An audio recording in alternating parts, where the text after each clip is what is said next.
Welcome, welcome. You're listening to iCannabis Radio. It is Monday, January 28th, and I am Georgia. Welcome. Thank you so much for coming. I am sitting in the studio with, Chris Rosales. You guys ever heard of him before? Hi, Chris. Hey, how's it going, Georgia? He's my fantastic producer. And to my left is Chole Villano. Hi, Chloe. Hi, how are you? Chloe's going to be joining us after the first ad break to talk about what's going on in the world of business. And we're going to start out tonight with a little bit of news, and then we're going to talk about just some interesting stuff that I did today, because I know you guys care about what my Monday days are like. And then we're just going to talk about what the business world looks like with medical marijuana and how it may possibly look with the passage of Amendment 64, which is now Article 18, subsection something else in the Colorado State Constitution. And then I will tell you guys about some interesting things going on with iCannabis Radio. So let's start with some news. So there's so many interesting things. So do you guys know that that there are medical marijuana bills that are being introduced in Kansas and Oklahoma? Hello, Kansas and Oklahoma. Wow. Welcome. Yeah. Welcome to the new millennium, where you too can choose to potentially make good choices with your medical care and your health care and not be drowning in pharmaceuticals. So that's pretty exciting. We'll have to see. The state representative who is sponsoring the bill pretty clearly says that he doesn't agree with legalization, but definitely thinks that patients should be able to use their medicine. I'm trying to find the dude's name. His last name is Haley. I don't know why I can't find his first name in this article. It's not like I haven't read this 7 times. Anyhow, currently, just so you know, currently in Kansas, possessing 6 ounces of marijuana, which is what the proposed bill would allow patients to do, gives you a year in jail. Wow. For 6 ounces. And then growing your own bumps the sentence up to 17 years, which we are so insulated in Colorado. I have to remind myself that there are still draconian laws other places. Kansas is a pretty conservative environment. Hopefully, there will be some thought to the economic impact that medical marijuana legalization has, and that will help some of those conservative folks to move again to the 21st century. I want to go to a little story in a video that we're going to watch. You know, Paul Shabbat was the former drug czar for advisor for the Clinton and Bush administrations. And he has compared marijuana to child porn, and I want you guys to watch this video. Are we ready, Chris? We're getting there. To porn, huh? Yeah, child pornography, not just porn, but child porn. Ready? Let's watch it. I don't follow the argument that, okay, nobody gets busted for it, so therefore we should keep it illegal. Can you connect the logic of that one? Yeah, absolutely. If you've been to California, for example, it's a $100 citation for possession. So already you're not going to go to prison. If you look at our prisons in California, we're releasing felons left and right on our streets. I was a commissioner on our state parole board, worked in our state prison system. I never once came across somebody in there for minor possession of pot. Then why do we keep it illegal? I don't understand your point. Well, why do we keep heroin, LSD, prostitution, child pornography illegal? I mean, it's a pretty simple point. Child pornography and marijuana? Okay. Yes, because drugs destroy lives. We have more addicts in this country today than we have had in a long time. And it's a shame when there's so many issues in the community that we could be working on. There's organizations and people who are trying to not just legalize marijuana, but all drugs across the board, and that's a shame. The head of the DEA now has been a DEA agent since 1980. You know, this is what the DEA and the Department of Justice know, and they look at these pot shops opening up and they just recoil. They just on a moral and an ethical level, they look at it and they're offended. just like Paul's saying, he cannot imagine that he lives in a country where some people who are sick or who have gone to their doctor and have gotten a recommendation are allowed to just walk into a shop and buy marijuana. It just drives them insane, and it just, can I respond to that? Totally crazy, and they start talking about child pornography. So you can listen to the whole video. It's on our Facebook page, but I think that Ryan Grimm makes a really good point, and I think a little bit of that is happening with Amendment 64 in Colorado, that there is this inability to make changes and to shift gears and to say that there's a difference between marijuana and heroin. This idea that a drug is a drug is first of all ludicrous. And second of all, to say that drugs destroy lives, I'm not saying that's not true, but for the bulk of people who use something like marijuana, their lives aren't destroyed. For the bulk of people, whether you like it or not, who use alcohol, their lives are not destroyed. And the good question came from, if people aren't being imprisoned for minor possession, why on earth are we making that illegal? Why bother? Why bother? Why not just stop doing that? And they're so ingrained in the how radically awful it is for people to use substances other than alcohol, and it's crazy to me because can you drive well after a drink or two? No, you can't. Whether you nodded from listening and said, yeah, sure, you can't. It's a bad idea. Absolutely. And so, the idea that somehow that marijuana is bad, but alcohol is not, and it's been illegal because you know why? It's been illegal. I mean, that's the rationale. It was illegal because it's always been illegal. I mean, that's just dumb. But watch the whole video. Check it out. You can hear Ryan Grimm actually laughing at this response. I mean, it's just kind of funny. It's just kind of funny and sad too, I have to say, and a little bit sad. But it sort of brings me to you guys want to hear about my Monday, what I did today? Sure. So, Chris, you want to hear about it? Yes, let's hear it. Okay, I'll tell you all about it. So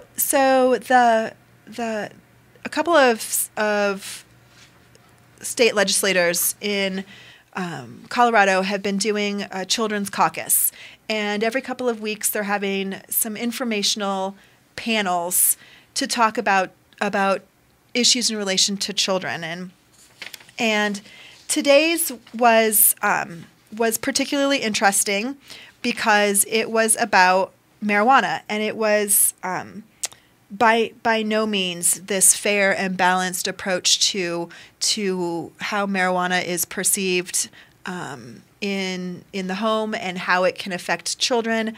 The panel was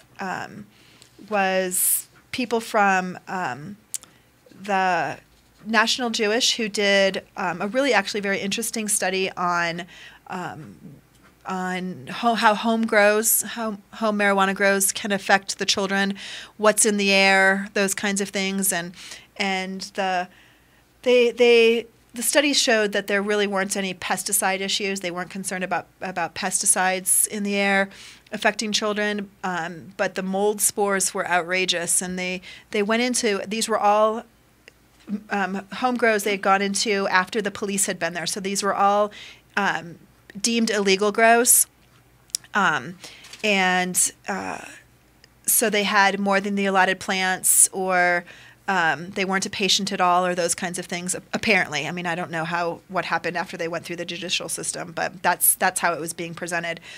So they showed that these were crappy electrical setups, and how they were. The hydroponics, they had water next to electrical cords, and they had these outrageous mold spore counts. And it made me think, I really like to garden, and I have a pretty extensive vegetable garden in my teeny tiny yard in downtown Denver, and I get wicked powdery mildew on my pumpkins, sort of anything in that family. The zucchini and those kinds of things get horrible powdery mildew. I was wondering if National Jewish would come out and say that I'm endangering my son because I have crazy powdery mildew, and I don't know what to do about it. I mean, I'm sure I could ask a grower or two who could do That's something with interesting, it. though. Yeah, I mean, it's crazy powdery mildew. But anyway, I mean, this study was really interesting, but it certainly wasn't fair and balanced. And then the next group to give a presentation were from the Office of Colorado's Child Protection Ombudsman, and they gave just this heart-wrenching presentation about how ill-prepared child protective workers are to identify substance abuse and what different substances are in the house and what illicit drugs are. And they really spent a lot of time talking about illicit drugs. And I don't know about you guys, I don't think that marijuana in Colorado can be categorized as an illicit drug. It is now in our Constitution that adults have the ability to grow, possess, and distribute marijuana, so it can't be an illicit drug, because an illicit drug means that it's not legal. This is now legal. And so they really talked about how there needs to be all of this information given and training given to their child protective workers who go out to these homes and can make these global assessments on every single person that they go out and see. And I'm thinking, I mean, I'm all about keeping children safe. Don't ever get me wrong. That is my first priority, is to make sure that our community of children is in the safest, best environment possible. Having a child protective worker do a substance use assessment on every single family that they come in contact with seems unfair, seems wrong. And of course, they admitted that they're ill-prepared to do so. So until they get adequate training, which I don't even... What if they mess something up? I mean, these are families. These are families. Yeah. These are families. They need to know what exactly they're doing before they run in and do it. Absolutely. And their rationale was because some crazy high statistic says that substance abuse is a problem, and the reason why they get called in a ridiculous number of their cases. Okay, great. Let's get families the help that they need, but let's not have the first line of defense child protective workers be doing that. It really feels like that's the wrong place. Mm-hmm. Secondly, in this presentation, as I said, they were talking about meth labs. They were talking about they were comparing. I mean, all illicit drugs were the same. Mm-hmm. All illicit drugs were the same, and they interestingly didn't really talk about marijuana much until the end. And at the end, they played a portion of a video that these two people from the ombudsman's office play anytime they give a presentation. And it is the most heart-wrenching story they do little snippets of children who have lost their lives at the hands of their parents. So kids who have been neglected and died, beaten and died. And they did 3 children. And the last child was a little girl, and they said that after smoking marijuana, her father essentially beat her to death for accidentally knocking over a bucket of water. And because it was the Children's Caucus, I thought it made sense to bring a child, and so I brought mine, and I turned to him and I just said, "Hey, I just want you to know that dad didn't kill his child because he smoked marijuana. That dad killed his child because he was a bad person, and his marijuana use had nothing to do with that." And it felt so salacious and propagandized that, I mean, a meth lab, we know that the chemicals left in an environment after a meth lab has been there, that you can't clean that house. It will never be livable again. Wow. You have to rip out everything. The chemicals that are used for making meth are horribly toxic. I can understand being really, really scared, nervous about all the things that are associated with methamphetamines, and we need to do something different. But to compare that to marijuana is a little extreme. Oh my gosh, it's Yeah. ludicrous, isn't They're it? very different. They're very, very different. And so it was just it was such a disappointment. It was such a disappointment that there was no one on this committee or on this panel speaking to our legislators. No one was invited that gave a more balanced side. There was a great pediatrician who works with the children's abuse clinic at Children's Hospital and sees kids who have come in because they have been physically abused, and that was compelling. The woman who is the executive director of the Association of Drug Endangered Children was there, and she also sits on the Amendment 64 task force. And there wasn't anyone who was talking about marijuana, really. I mean, they talked about the grows, and but there wasn't really some conversation about marijuana. I mean, this was about the horrors of drug use in the home, and you know what? I'm sure there are horrors. Absolutely. I mean, we wouldn't have all of these groups and ombudsmen and all of these folks if kids weren't getting in bad environments that we need to change. And I definitely agree with that. But I wish we would have had a conversation about marijuana. I wish that would have been there, but it wasn't, and it was such a disappointment. So afterwards, I went to speak to the actual ombudsman, Ms. Updike, and I kind of explained who I was and that I was there, and thanking her so much for being there today, and how difficult it must be for her staff, who one day the rules were that marijuana was illegal, and now the rules are different, and they have to shift gears just like law enforcement does, and how difficult it must be for them. And I felt very dismissed by her, because at first when I said thank you for being there, she was, big smiles. But then when I said that how much I supported Amendment 64 and how happy I am that we've got regulated marijuana in Colorado, she suggested that I go talk to her staff about my thoughts about them having to shift gears. And I thought, gosh, they're not my staff, they're your staff. It should be coming from you.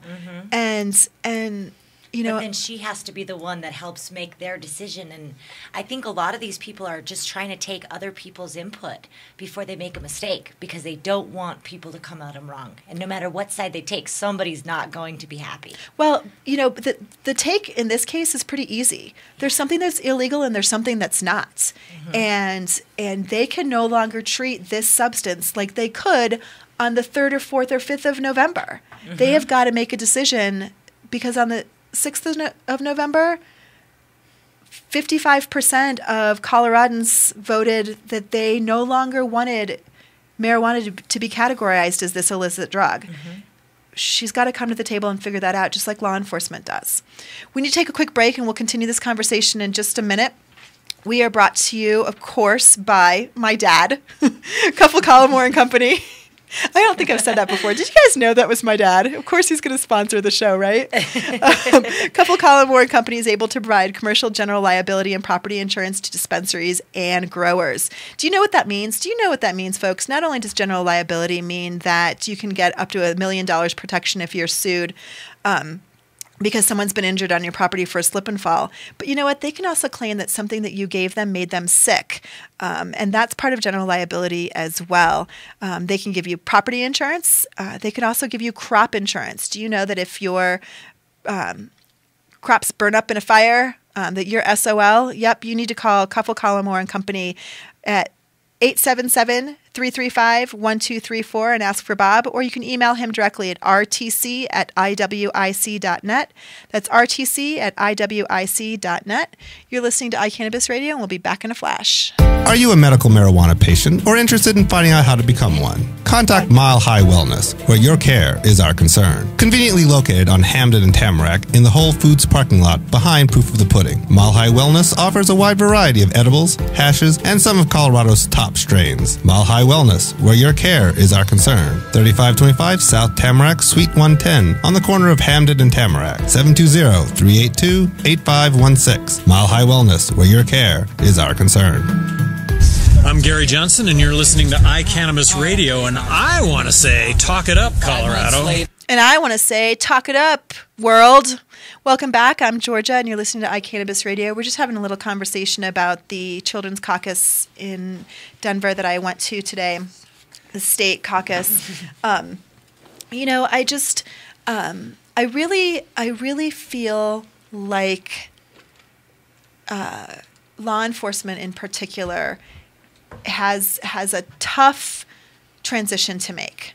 And while I think a lot of police officers are probably saying, thank goodness that these petty, stupid offenses that I've had to bring people in for are gone, they still have this sense of it was illegal, so it's bad. It was illegal, so it's bad. And that's going to take some time to change. And I think, again, these child protective workers who, as an aside, I don't know if these particular women had children, and I don't want to be the person that says the only way that you can understand a child's issue is if you're a parent, because I'm not sure that I believe that entirely. I definitely think you have a deeper understanding of the challenges of raising kids when you raise your own, and you have a lot more empathy for parents going through some bad times. I'm not saying that it's ever okay to hurt a child. Ever okay. I don't advocate spanking. I'm not that parent. I've never, ever spanked my child, and I came from a spanking environment, and I don't spank my kid, and my husband doesn't spank our kid. And but I think that it felt to me that these folks go in assuming that these are bad people, that these are bad people, and they do really bad stuff. And but parenting and life is challenging, and there are lots of folks who don't have some basic tools. I would like to approach this in a far greater treatment modality than what it felt like, which was, we need to couple with law enforcement so we can kick these people's asses from here to Norway. And certainly you can't do that for marijuana, not anymore. That's over and done with, and I'm thankful for that. We still have laws on the books that need to get changed that say that kids can be taken from their parents if they are in possession of marijuana. That's considered an unsafe home environment. That's a serious issue. Right. And that needs to happen. Our current laws are not in compliance with our Constitution. Well, even like Warren said at the last symposium, what if they do a 5 nanogram DUI and then all of a sudden a parent gets 2 DUIs?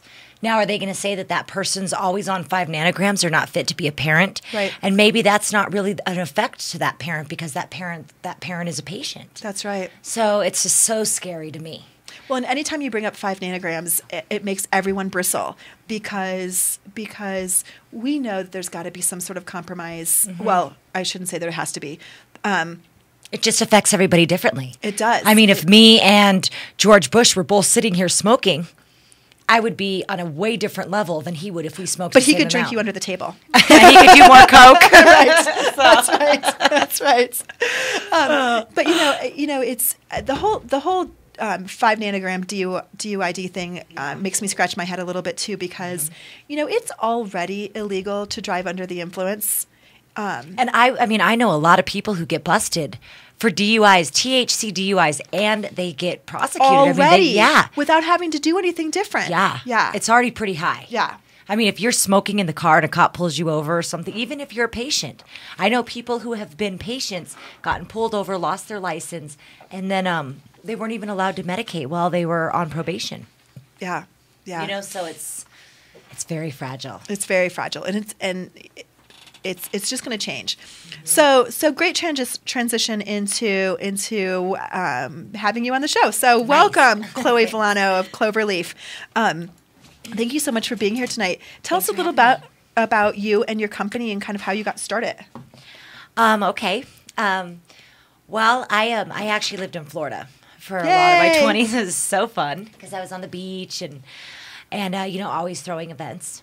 And then I ended up, my little brother got sick with cancer. And that's how I got into this industry. I called an ER doctor who I had known when my brother was really sick. It was probably like 6 months before he died. And I said, I need you to just tell me if he's going to die or not. Just tell me the truth. And he said, well, what are you doing? And I ran him through every single thing. And he said, Chloe, keep fighting, and whatever you do, give him marijuana. Wow. And that's the moment in my life when I think I realized the healing effects of marijuana. And I mean, I could go on for months about the story and how it all happened. And, my brother was, in that puberty stage. So it was just those cells were just rapidly producing. And, he was in stage 4 cancer when we found it. So we did lose him. And that was, I think, where I turned into kind of a woman from a... Yeah. I was always a woman, but that's where it really...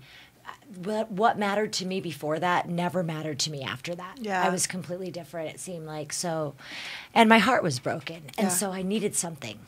And so that's kind of what had fueled me to work so hard. And then I was a paralegal. I was working for some of the best attorneys in this industry, just helping on the ground floor. I ended up going to a lot of local municipalities, working with them. So I learned a lot of the differences, I guess, in between state and local licensing, there were a lot of conflicts. Oh, yeah. So, which led me to the mergers and acquisitions and consulting and business setup and starting my own firm, basically. Yeah. Yeah. So what does Cloverleaf do now? What are some of the things that you are doing? We do consulting, business startup. We do local and state compliance and mergers and acquisitions. And that's mostly what we specialize in, too. And we help people find investment money. We help investors find people who need money, things like that. Excellent. So you've been doing some symposiums recently. Yes, we have been doing a lot of events as well. And the symposiums are so awesome because we kind of get everybody together and discuss what's going on. It's nice to have one big update because we have so many meetings. Yeah. They're the third Thursday of every month, and the next one is the 21st. And that's going to be interesting. We're going to actually have Matt Kuman out from the Olive Tax Law from California. So yeah, not my favorite person, I have to say. I've never met him, actually. Yeah, I'm not recommending that people take any advice from Matt Kuman. I'll just say that right now. I have never met him. My personal opinion. I am interested to hear from him. With the symposiums, I've taken a very backed off, to any type of who people, what are they doing, and just trying to get every expert opinion that I can to kind of bring us together to see how we can make it a little better. And Matt had the Champ case, and that's, I'm sure, what he's going to talk about. That's what I want to hear about. He was one of 3 attorneys who was working on the Champ case. And the Champ case talked about if you have wellness services that you can take tax deductions for your wellness services if you're not a marijuana sales only business. And that hasn't been adopted all that much in Colorado because our model is different, because we do have our own grows. But Champ was the case that decided that people really should provide a full spectrum of wellness services. Mm-hmm. So that's going to be very interesting, yes. Yeah. And then we have an executive breakfast on the 23rd, which is going to discuss, stocks, capital infusions, asset funding, things like that for people's businesses. And that's going to be amazing. Amazing opportunity to get like a booth and get your business out there and really get some investment money. Great. Yeah. Now, where are these events located? Castleman's. Nice. So it's like I kind of like to know what I'm expecting to with these events. So I like to keep it similar. Absolutely. Yeah. Absolutely. So tell us a little bit more about the breakfast. The breakfast is going to be an executive breakfast. So we'll have, about 8:30, everybody will come. We'll have a full buffet. And then we're going to have speakers. We'll have Steve Fox, not Steve Fox. I forget his last name. The author of 10K Right Away is going to be speaking. Great. Robert Kane from Cannabis Science and Fativa. And so that's going to be interesting. Good. Yeah. Good. 8:30 on the 23rd of February at Castleman's, 26th in Walnut, downtown Denver. Yes. Very so learn how you can actually get money and, get money from out of state people, asset financing, things like that. 'Cause people have all these questions. Now they have to expand. We're expecting these dispensaries to be able to fund all this recreational sales in 2014. We're going to have to let them grow a little bit more pot, Right. So tell us a little bit about, so right now with medical marijuana, having a business with out-of-state investors is against the rules. So how is it not that, necessarily. You just have to give it to somebody as like a sole proprietor loan. They can't take money for the business. Right. So that's the big difference is that you the have to loan, trust them. the loan is a personal loan or the personal investment. It's not an investment in the business. And that's tricky. That's really tricky for the person making the loan and for the person receiving the money as well. Yeah, because you really can't pay them back unless it's just you paying them. Right. So right. They can't take any financial interest off the dispensary because that would mean they're a licensee, and a licensee has to be a 2-year resident. That's right. So we're trying to fix that now. I mean, but that's how the whole law is written now. So it's really interesting to see how all these people are saying, we're going to build these committees together and these really intricate questions, and we're going to try to gather as much information as possible to really make the right decisions. Because you've got people on completely different sides of counties voting for this. So a lot of conflict. Well, what I think is interesting is that in the Amendment 64 task forces, the regulatory framework group just did a quick straw poll about how they feel about residency requirements for business owners as well as for consumers. And overwhelmingly, they said no to outside investors. So similar to how it'll be for medical marijuana, that you have to be Colorado residents. You know what they said about consumers? Overwhelmingly, that they would allow people from outside of Colorado to purchase marijuana. Yes. That would be cool. But I mean, Smart, they're going to have to let out-of-state money come in eventually too. Well, the issue with out-of-state money is the concern about out-of-state investment is how that could be pretty easily considered interstate commerce, and how a federally illegal drug, a Schedule I drug. Right. The interstate commerce issues with But a lot of these investors are willing to move here, become residents, and really change their life. So they should make some way that, if they're willing to make that change and commitment, they should let them be owners. Therein lies the rub, right? Therein lies the rub for sure. We have to take another quick break. We'll be back in just a second, but I want to tell you about our friends at Medical Marijuana, the Rockies. Jerry's up there, and yesterday was his birthday, so happy birthday, Jerry. They've been sponsors of iCannabis Radio pretty much since day one, and they are a fantastic dispensary in Frisco, Colorado, located off of exit 203 off of I-70. And, if you go to their website, mmrockies.com, Medical Marijuana of the Rockies, get it, mmrockies.com, they have their ever-changing strain selection, as well as the clones that they have. They have some of the best immature plants in the state. So if you're looking for some plants, please don't hesitate to go visit our friend Jerry. Right behind the Big O Tires in Frisco, Colorado, that's Medical Marijuana of the Rockies, mmrockies.com.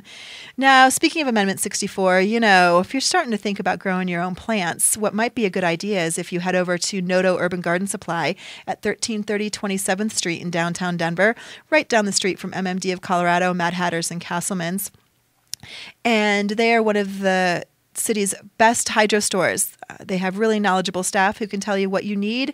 If you're just starting a grow, they can help get you set up. If you've been growing for a while, they definitely can help you with any of your problem solving, as well as show you some of the most innovative products that are on the market right now. That's Nodo Urban Garden Supply. Visit them on Facebook. Check them out online, Nodo urbangardensupply.com.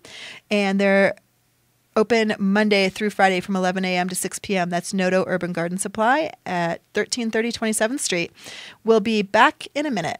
The law offices of Edson Maiden and Matz provide criminal defense, medical marijuana defense, and advice about setting up and running medical marijuana centers, optional premises cultivation operations, and infused product manufacturing businesses throughout Colorado. With offices in Denver and Aspen, we can offer assistance throughout the entire state of Colorado. Give us a call at 303-831-8188. That's 303-831-8188. Or visit us online at warrenedson.com.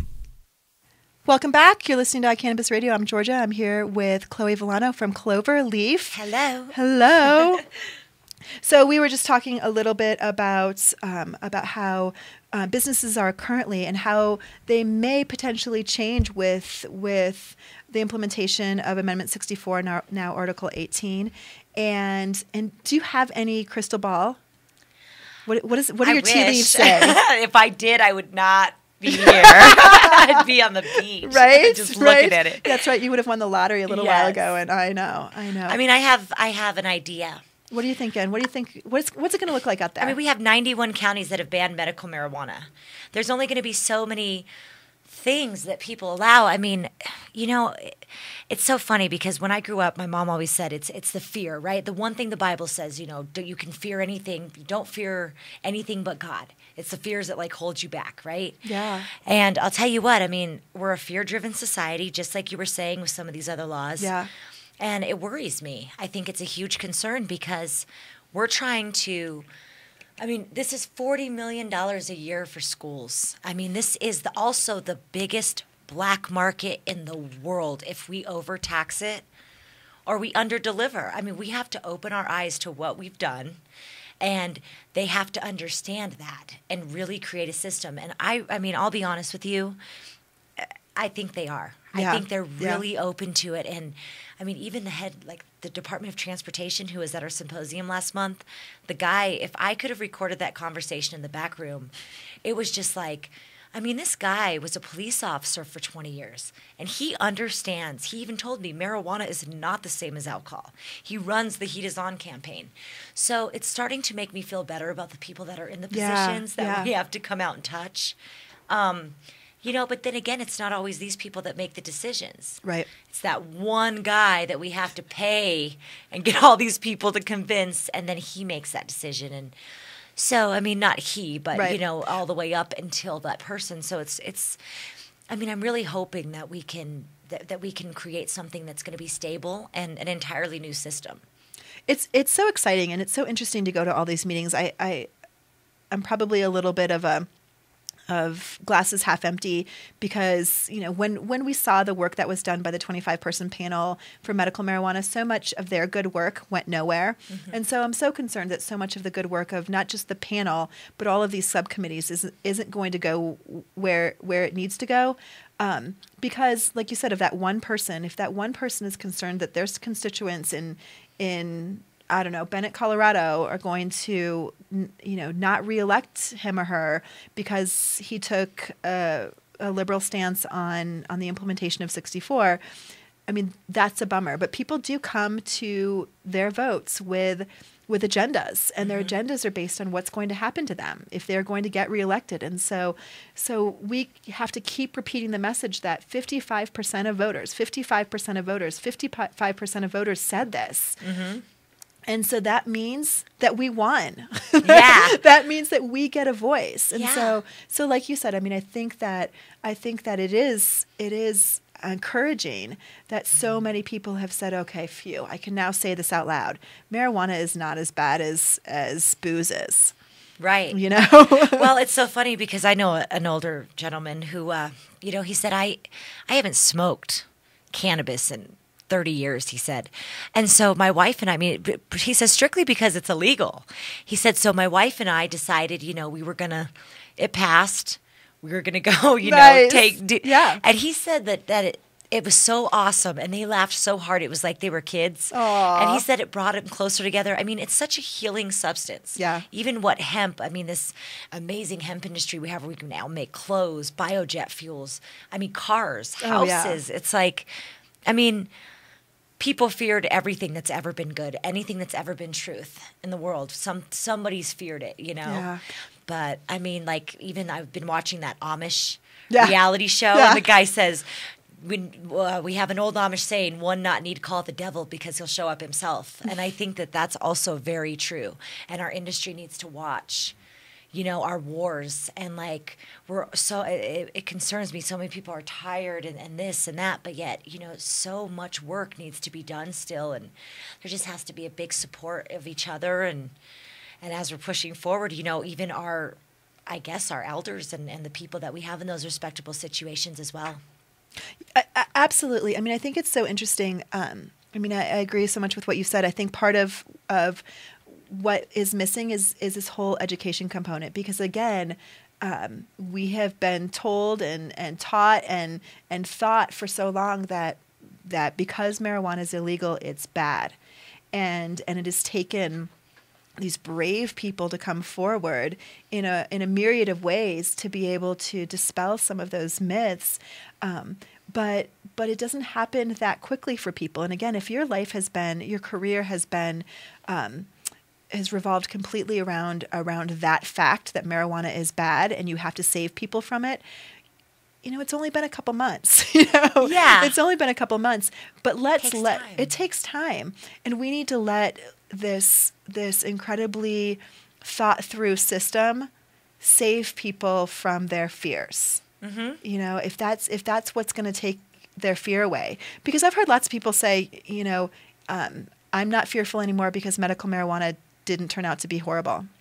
Well, I also have people who say, one of my good friends when I was little, we went to church together, and her mom called me and she said, I've had the worst periods my whole life, and I've been, a friend of mine gave me some edibles, and I want to use them every month for that. And she says, I've prayed about it. I've gone and she says, I've talked to God about it, and he says it's okay. I said, okay, well, I think that's pretty good clearance right there, Right. That's all the clearance you need. But it's so interesting. Like you said, I mean, people, it hasn't been that long. Imagine a year. Right. Because even mom is saying, come on, you guys. Right. We have so much more important things to be doing. Right. But we need to also be open with our kids, and it comes to a point where you can't just say, okay, mommy's going to go do this. Like at some point mommy has to be real with her child too, and educate her children and say, some people can't do good, some people can't smoke and get good grades. Right. Sometimes it affects people differently. Some people, it's good for them, and just like you can't say, the F word all day, kid, or you're going to have to pay the bills all day because you're not an adult. Right. And you just have to be honest with children, I think, and you have to be consistent with them. Well, and, I along the same theme that we've kind of been talking about, people shifting gears, parents have to shift gears too, because what's the easiest thing to say? Don't use marijuana because it's illegal. Mm-hmm. Boom, I'm done. I don't have to do anything else. No explanation. Right? Then this medical marijuana thing comes on the scene, fast and furious, and is in everyone's face, and all of a sudden you sort of have to deal with that aspect of it. Mm-hmm. But I guess you could be lazy and you could still just say, yeah, you can't use it because it's illegal. And now that parenting technique has been thrown out the window. Yeah. Thank goodness, because you know what? It's a crappy technique. Mm-hmm. Easy. I don't have to explain things to you. I'm your mother. Right. You know what I'm saying? You go to jail. I've used the. Mom, why does it help Grandpa? Right? Why does Grandma's house smell like marijuana? Right. Grandma always has a skunk Why is in her Grandma house? so nice to me lately? Right. So exactly, it's going to cause us to rethink how we talk to our kids about drugs in general.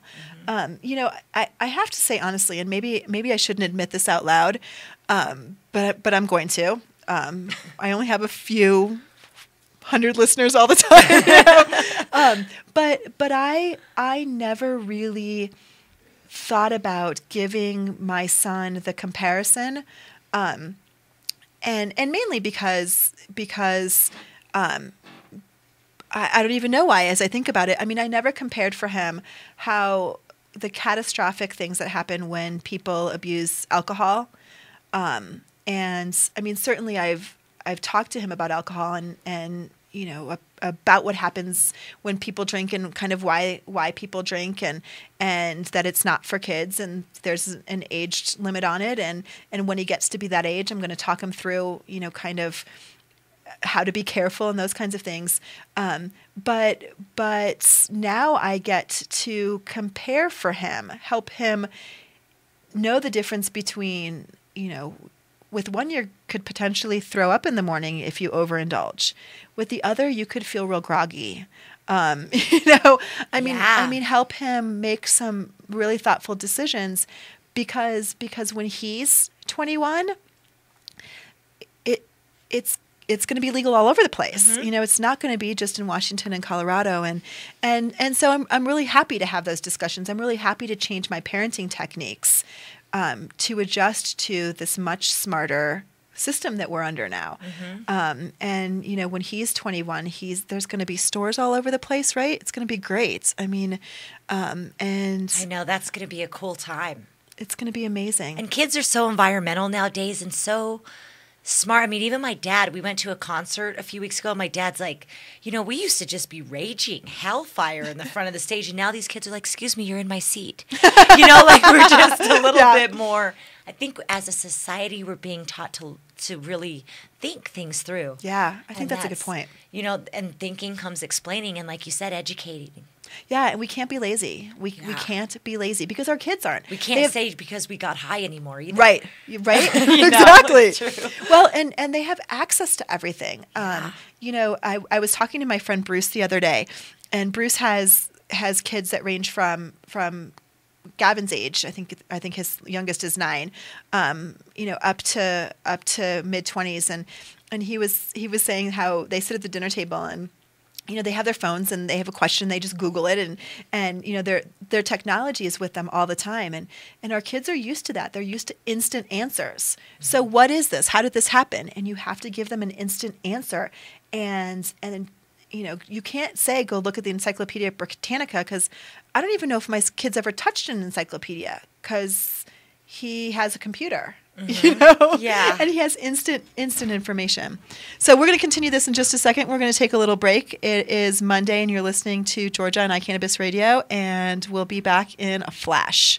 Let's face it, rules and regulations are complicated, especially in the field of medical marijuana. Let Medical Marijuana 101 help you get through the compliance process. We can also explain to you your employment requirements, your employees, and your business. But our work doesn't stop there. Our experience in cultivation ranges from the design of grow rooms to the diagnosis and resolution of grow problems. Visit us at www.medicalmarijuana101.com or call 303-388-7706. That's 303-388-7706. Are you a runner? Are you a runner who supports marijuana legalization? Run on Grass is a group of athletes actively seeking to change our marijuana laws. We speak the truth about cannabis, bringing the message through our feet to new ears. Check out runongrass.com to find out more about us, our events, and how to join up or how to sponsor a runner. If you're in the Denver area, please join us for runs or start a group in your area. Running not your thing? Any sport can do it. On grass. runongrass.com. We're talking about parenting a little bit. My favorite subject. I have to say that that having my kid at this caucus today, was so cool because, for a whole bunch of reasons. But I love for him to see the process. I love for him to see how decisions are made. He's been to a bunch of Denver City Council meetings, and he gets that. He thinks that's cool. He likes that. But I had never brought him to the Capitol before. And so I took him on a tour, and he's like, "Mom, this is like a beautiful mansion." Oh. And I'm like, it is like a beautiful mansion. And do you know that this is your building? You're a citizen of Colorado, and this building belongs to you as it belongs to everyone else in the state, that we all should take pride in what happens in this building. And so we looked at the Senate floor and the House floor, and we got on the elevator, and there were some representatives that said hi to him, and he just thought it was kind of cool. We sit in the caucus, and he's probably bored out of his mind. Not probably, but a little bored. But I said to him, probably. Okay, I definitely know he was bored. I definitely know he was too. But he was out of school for an hour. Yeah. He got out of school for an hour to see this. But I wanted him to know that this is the way that our lawmakers learn about things, that they bring people in to talk to them, or people go and talk to them. And if we as citizens don't make an effort, then someone else is going to be feeding our lawmakers information on something that's important to us. Mm-hmm. That we can't sit back and assume that somebody is going to tell them what we believe in. We need to take responsibility for that. And unfortunately, this today wasn't a setting where we were able to give any additional information. But but we were present and we were there and we talked to other people, and it gave them some insight as to the importance of understanding how our political process works. They listen to you when you talk. If you don't talk, they can't listen to you. It's so true. It's so true. And it's so hard because for somebody like me, I have so much information for them, but I'm also a single minority woman business. I mean, I have to make so much all the time, so it's hard because they really need those I mean, I've been thinking about that too, how valuable it is, those hours every night that each one of us needs to actually write what they need for this. Yeah. Because we've been doing it for so long, only 14 hours a day. Right. For years and years. Right. And then it changes, and then we do it again, and then it changes, and we do it again. And all of those changes factor into the end result, which makes it very hard, so. At the last, 2 weeks ago or so, the medical marijuana rules are being updated, and Laura Harris, the new director of medical marijuana enforcement, not so new anymore, but she had this really neat town hall-y kind of meeting where people could just have a back and forth. And one of the things that they talked about were concentrates. And what I thought was so interesting was she said, I need input. We need definitions. And Top Shelf Extracts is going to help provide some definitions. But that's where that's where we're going. There's information that our government officials need, our government departments need to be able to work better, to do their job better, and we possess that information, but they don't even know how to get it. So if we hadn't been at that meeting to be able to say, gosh, we know some people who would be able to provide some definitions, then they might not get the information that they need, or it might not be what really represents the extracts industry, the concentrates industry. I mean, those folks work really hard, and they know the difference between, a shatter and a whatever. I can't tell them that, not to the degree that they can. And what temperatures things are heating up to. Right? I mean, all these little things factor in to basically how we're going to make these laws. Yeah, absolutely. And it's so interesting. And it's exciting, and it's so exciting. It's exciting to be able to sit at and watch this unfold. Whether right now we like the process, I mean, I'm having been to a lot of these subgroups over the past couple of weeks. It gets arduous. It's a lot to dedicate to walk away from my daily job and sit through a lot of the same kinds of discussions, but every discussion shows that the people are getting a little bit more educated on what needs to happen, and people are a little bit more open-minded on both sides about how to make this work. And I think, like you said, I think we're going to have a really good system. I do too. I think we're going to figure it out together, and I think that our lawmakers, they may be, they're politicians to me. They're politicians. There's so many things that factor into why they make the decisions they make, but in the end, they're people. And, they will listen to logic. Yeah. They will listen to a variety of people. I think we've realized that. Yeah. 55,000 of us, 500,000 of us voted for marijuana legalization. 500,000 of us can make sure that it goes right. Yeah. So. Thank you. So please, let us make your voice heard. If you can go to these meetings, go to these meetings. There are, they're looking for inputs, and if you can send a letter to your legislator, do so. Please do so. Yes. I want to tell you a little bit about what we got going on over the next little bit. But first I want you to tell me again, how can people get in touch with you, and tell me about your 2 upcoming events again. Cloverleaf Consulting at gmail.com. Or Cloverleaf Consulting at Gmail, or yourmmjinfo.com. So MMJ is, of course, medical marijuana info.com. And it's going to be February 21st is our symposium at Castleman's off 26th and Walnut. And then our executive breakfast is on the 23rd at Castleman's as well. Oh, it's going to be one amazing breakfast with a room full of people just, basically, there's only two categories. You either have money or you need money. Nice, nice. And you get to eat breakfast. Yes, exactly. That's awesome. That's awesome. If you need more information, please visit Chloe's website. Absolutely. So, did you guys listen to the new show today? Our new show In the Lab with Jen from Jennifer Murray from Can Lab started today. It's every Monday from 3 to 4 p.m. We are really broadening the times that our shows are, so check it out. They're there for all different times. You can see them live. Always get in the chat room for sure. And, of course, you can always watch archived shows on the website, www.icannabisradio.com. On Tuesday from 6 to 8 p.m., the new time is Sex Pot Radio with our good friend Jenny Cush. And then Thursday, we have the Hemp Connoisseur magazine from 4 to 5 p.m., THC from 4 to 5 p.m., and Overgrow the Radio from 7 to 9 p.m. And then next week, of course, Monday, as I said, Jennifer from In the Lab with Jen from 3 to 4. And then it's the first Monday of can you believe January is going to be over? Next week's going to be February? No. I know. Oh, my gosh.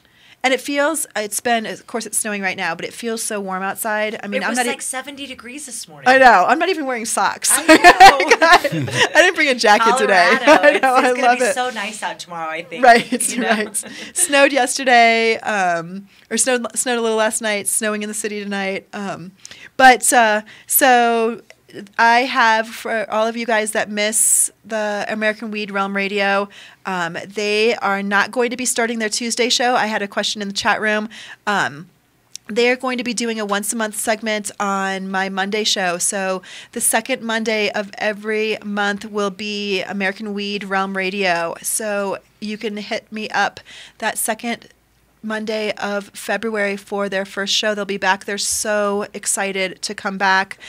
They've really missed being on the radio, missed telling their patient stories. They've got so much going on. The Stanley brothers are really excited to come back and let you know how their kids are doing and what science is going on and talk about some CBDs and those kinds of things. So I'm really excited to have them be part of my Monday show. And of course, I love it when you guys listen to me from 7 to 8 every Monday. Want to thank our sponsors. Thank you so much to Chloe and Cloverleaf for being here tonight, as well as Mile High Wellness, Noto Urban Garden Supply, Edson Maton and Mats, Medical Marijuana of the Rockies, Medical Marijuana 101, Run on Grass, and of course, Cuffle Collin Moore and Company. I'm Georgia. You're listening to the fantastic iCannabis Radio, and we'll see you next week. Bye-bye.